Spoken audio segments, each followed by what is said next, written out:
हैं मधुबनी ज़िले के देवधा में और इस वक्त हम हैं देवधा उत्तरी पंचायत में। यहाँ के वर्तमान मुखिया भी हैं और इस बार फिर से चुनावी मैदान में हैं मुखिया प्रत्याशी के तौर पे। आइए मिलते हैं और जानते हैं खुद उनसे उनकी परिचय और क्या है उनकी राय इस पंचायत के बारे में और क्या कुछ विकास का कार्य किया है उन्होंने पिछले कार्यकाल में। आइए जानते हैं उनसे खुद हम। सर अपना नाम बताइए। योगेंद्र पूर्वे, वर्तमान मुखिया। किस जगह से और किस पंचायत के लिए इस बार फिर से आप नामांकन किए हैं? मैं देवधा उत्तरी पंचायत से मुखिया पद के लिए नामांकन किया हूँ और मैं 10 साल तक जनता का सेवा किया हूँ। मुझे अनुमान है कि पुनः मुझे जनता मुझे चुनेगी और मेरा अभी जो चिन्ह है चुनाव चिन्ह वह क्रमांक संख्या 6 पर बैगन छाप है। अतः मैं जनता से अपील करूंगा कि वह मुझे पुनः काम करने का मौका दे, जिससे मैं उसकी सेवा में हमेशा जिस तरह कोरोना से लेकर अभी तक साथ रहा हूं मैं रहूंगा। जैसा कि आपने बताया कि पीछे 2 कार्यकाल से आप यहाँ पे मुखिया रह चुके हैं और इस बार फिर से चुनावी मैदान में हैं। बीते 10 सालों में आपकी उपलब्धियाँ क्या हैं? क्षेत्र में क्या सब कार्य किया है आपने, ये बताइए। मैं तो पूरे काम के बारे में नहीं बता सकता हूं, लेकिन प्रमुख काम जैसे मेरा इस देश के सेवक जो हैं एसएसबी, उनके लिए एक मैंने भदौर से एसएसबी कैंप तक जो भी रोड बनाया वह सराहनीय है, क्योंकि उस समय जिस समय हमारे जवान उस रोड से चलते थे तो वह कीचड़ में उनका जूता नीचे हो जाता था और उनको जाने में बहुत सी कठिनाई होती थी।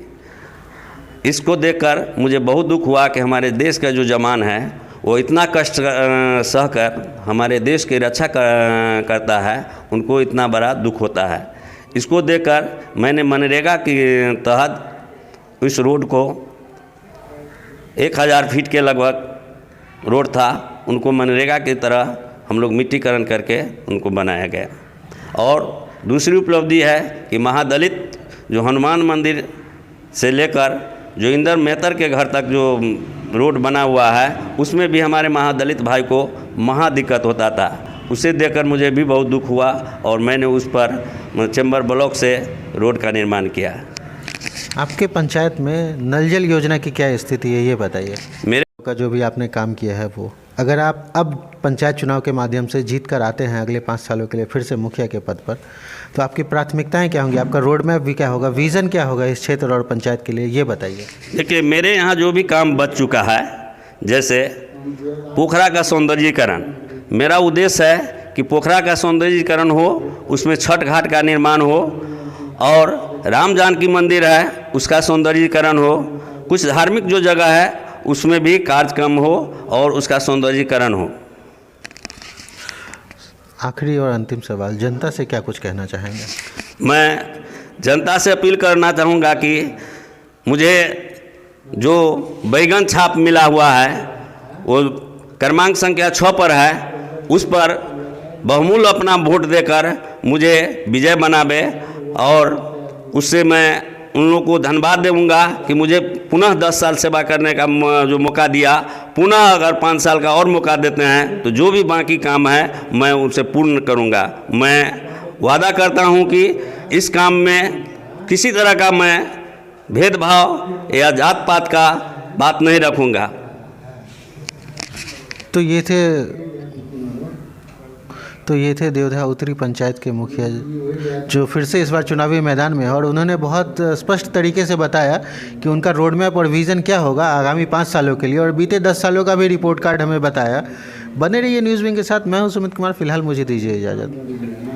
में नल जल योजना का कार्य हुआ है, उसमें वह सारा काम जो समाप्त हो चुका है और सारा काम जो भी हुआ है वो मतलब कहते सराहनीय है। मैंने उसमें सारा वार्ड सदस्य को भी धन्यवाद देना चाहता हूं कि उन्होंने जो भी लगन से अपना अभी तक जो पानी का सप्लाई दे रहा है उसके लिए वो धन्यवाद के पात्र है।